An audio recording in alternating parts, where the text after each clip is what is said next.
राष्ट्रीय लोकतांत्रिक पार्टी से सांसद हनुमान बेनीवाल ने एक बार फिर से डॉक्टर किरोड़ीलाल मीणा का साथ मांगा और पायलट पर तीखा वार किया है। उन्होंने किरोड़ीलाल मीणा के साथ पुराने रिश्ते को लेकर खुलकर बात की और साथ ही पायलट पर कटाक्ष किया और कहा कि सचिन पायलट ने कभी भी मेहनत नहीं की। इस वीडियो में उन्होंने प्रधानमंत्री नरेंद्र मोदी पर भी निशाना साधा। क्या कुछ कहा, चलिए देखिए। शुरुआत करता हूँ।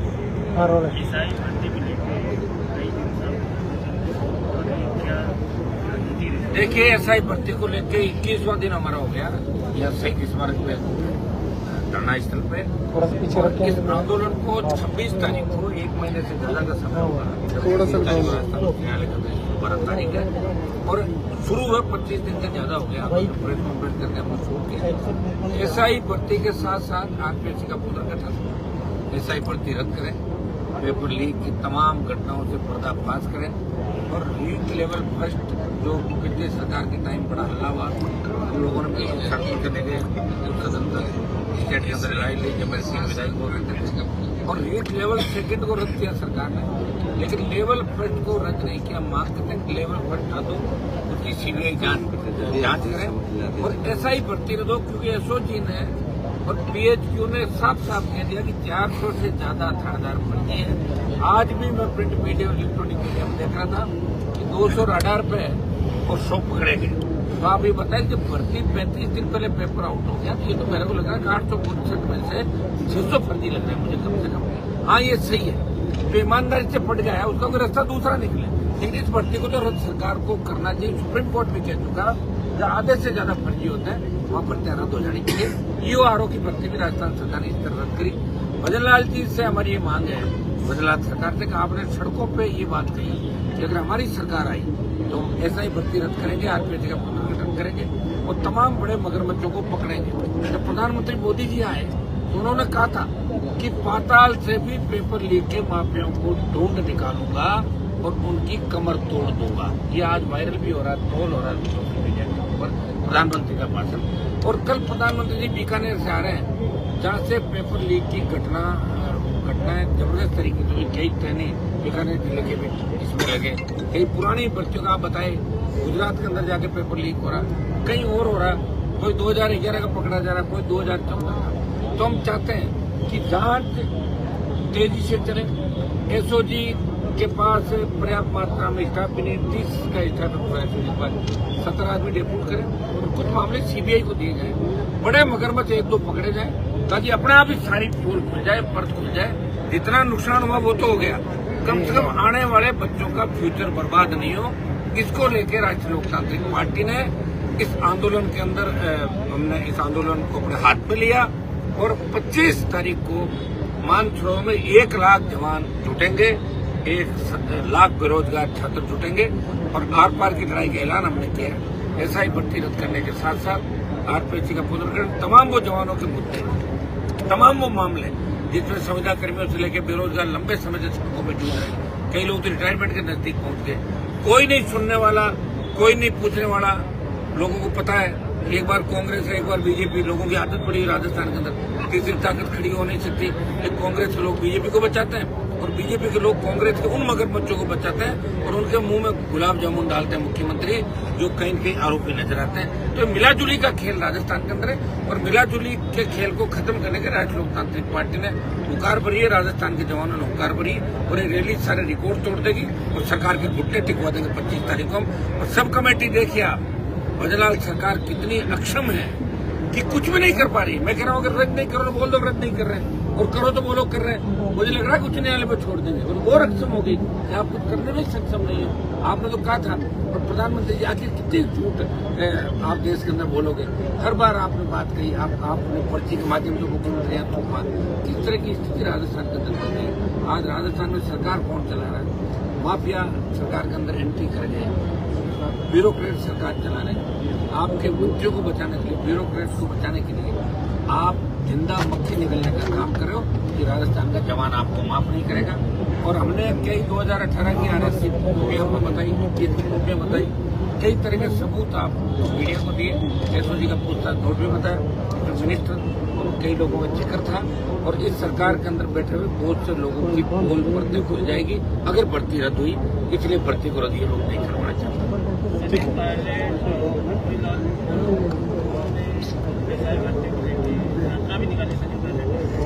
उन्होंने तो सचिन पायलट तो यात्रा निकलते आरपीसी पुनर्गठन ऐसे ही भर्ती के लिए नहीं, किरोड़ीलाल जी जरूर ने शुरुआत करी थी, लेकिन अब 1.5 साल से तो वो भी नहीं बोल रहे ना, कह ही रहेंगे, मैं सबूत दे चुका हूँ। डॉक्टर साहब को तो इस बात पे मैं कह रहा हूँ क्या पढ़ाया ऐसे मंत्रिमंडल को, उनके पास पूरा मंत्री का वो भी विभाग भी नहीं है, आधा विभाग है उनके पास, पंचायत उनके पास कृषि है तो कृषि मंडी नहीं है, बजट वन जैसे तो सीएम के पास है, अगर उनका पशुपालन है तो दूसरे को कृषि वो आपका जो ग्रामीण विकास पंचायत राज मतलब गिरावर के पास है, ग्रामीण विकास उनके पास है। तो डॉक्टर साहब की तो बहुत बुरी स्थिति भारतीय जनता पार्टी ने कर दी। काश डॉक्टर साहब 18-17 मुझे छोड़ के नहीं जाते तो 18 में 50-60 सीट हमारी आ जाती और राजस्थान बदल जाता, लेकिन वो हाथ में लेके आंदोलन और इन बच्चों को बीच में छोड़ के चले गए। मैं उनसे कहना चाहूंगा कि डॉक्टर साहब आप जब यहाँ बैठते थे तो मेरे लिए रोज कहते थे हनुमान बेनीवाल क्या कर रहा है, तो मैं बजरी माफिया के खिलाफ लड़ना चाहता था, वो भी जरूरी थी, बजरी माफिया का दिमाग ठीक करना भी जरूरी था। मैं बजरी माफिया का दिमाग ठीक कर रहा था क्योंकि आप झंडे के साथ बैठे थे यहाँ पे बीजेपी के, इसलिए मैं आपके साथ नहीं बैठा, बाकी किरोड़ीलाल जी के साथ खूब मैंने शौकों में किया। और रही सचिन पायलट की बात, तो सचिन पायलट ने कोई संघर्ष कभी नहीं किया अपने जीवन के अंदर, संघर्ष किया ही नहीं। गुजर आरक्षण आंदोलन के समय सचिन पायलट एक बार आए थे, जब फैसला जी आंदोलन कर रहे थे, तब लोगों ने कहा कि अकेला फैसला जी को क्रेडिट मिल जाएगा, आप भी आओ, तो इन्होंने गिरफ्तारी दी और जैसे ही जेल में इनको लेके गए और वहाँ मच्छर काटे तो इन्होंने 8-8:30 बजे वसुंधरा जी को फोन किया कि आंटी मुझे बाहर निकालो, मेरे को मच्छर खाएंगे, बीमार हो जाऊंगा, और तुरंत इनको वहां से निकाल के दिल्ली भेज दिया गया। ये उनका आंदोलन। एक बार लाठी खाई थी विधानसभा के बाहर, वो भी उनके साथ उन्होंने लाठी खाई, उनके ऊपर तो सुरक्षाकर्मी गिर गए थे। लेकिन पायलट साहब की तो आंदोलन की आदत नहीं है, लेकिन किरोड़ीलाल जी तो हमेशा आंदोलन करते हैं। उनको इस बात पे जब आर पार की लड़ाई, मैं कह रहा हूँ वचन, जैसे मैंने वचन दिया कि मैं जिस चीज में कूद जाता हूँ पीछे नहीं हटता। भारतीय जनता पार्टी को सबक सिखा के पार्टी बनाई, कांग्रेस में थोड़े गया वापस, जाता तो कांग्रेस चला जाता। एनडीए इसलिए छोड़ा, किसानों को आवश्यकता थी देश के अंदर, अग्निवीर के लिए लड़ने वाला चाहिए था, पहलवान बेटियों को आवश्यकता थी, आज राजस्थान के जवान को आवश्यकता है, इसलिए हनुमान बेनीवाल सड़कों में लड़ रहा है कि मैं मंत्री पद तो मैं ही ले लेता कभी, मुझे कौन मना कर रहा, और मेरा वसुंधरा कौन से जमीन का झगड़ा था, 2003 में 7 हो रहा था वसुंधरा के, वो बन जाता मंत्री, पाड़ा बदल के 3-4-5 बार बढ़ जाता। तो मंत्री बनना ही हमारा मकसद नहीं है, हम चाहते हैं कि राजस्थान का सम्मान देश में बढ़े। 66 साल बाद राष्ट्रीय लोकतांत्रिक पार्टी का गठन हुआ और उससे प्रेरणा लेके भारतीय आदिवासी पार्टी बनी राजस्थान के अंदर, और मुझे खुशी है कि आज राजकुमार जो छोटा भाई मेरा वो बीएपी को लेके और मैं आरएलपी को लेके दोनों गोल पार्टी मीटिंग में देश के अंदर बैठते हैं, और राजस्थान की शान के रूप में वही दोनों हमारे भाई गोल पार्टी मीटिंग बैठे, कांग्रेस बीजेपी के अंदर राजस्थान के नेता वहां नहीं बैठते, या मोदी राहुल गांधी दूसरे लोग बैठते, और हम लड़ रहे हैं राजस्थान को बचाने के लिए। निश्चित रूप से ये अपराध का अड्डा बन गया, अपराधियों की एस का बन गया, ये माफियाओं का अड्डा बन गया राजस्थान।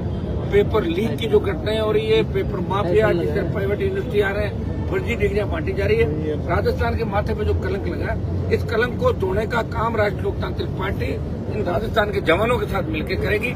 अगर बीजेपी भर्ती रद्द करती है और पुनर्गठन करती है तो ठीक, नहीं तो बीजेपी का भी बाजा बजा देगा राजस्थान का जवान, उसी स्थिति में रह जाकर छोड़ देगा जहाँ कई राज्यों के अंदर भारतीय जनता पार्टी का खाता भी नहीं खुल रहा, वो स्थिति राजस्थान के अंदर हो जाएगी और कांग्रेस विपक्ष से आउट हो जाएगा।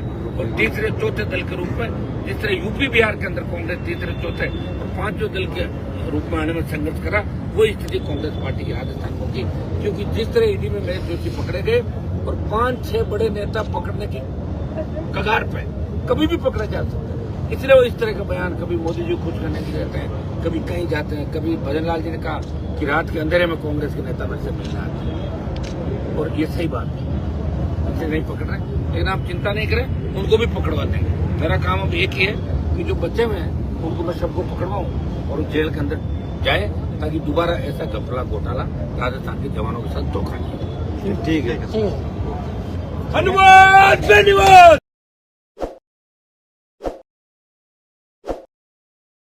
ताज़ा खबरों के लिए विजिट करें द फैक्ट इंडिया की वेबसाइट और डाउनलोड करें द फैक्ट इंडिया ऐप।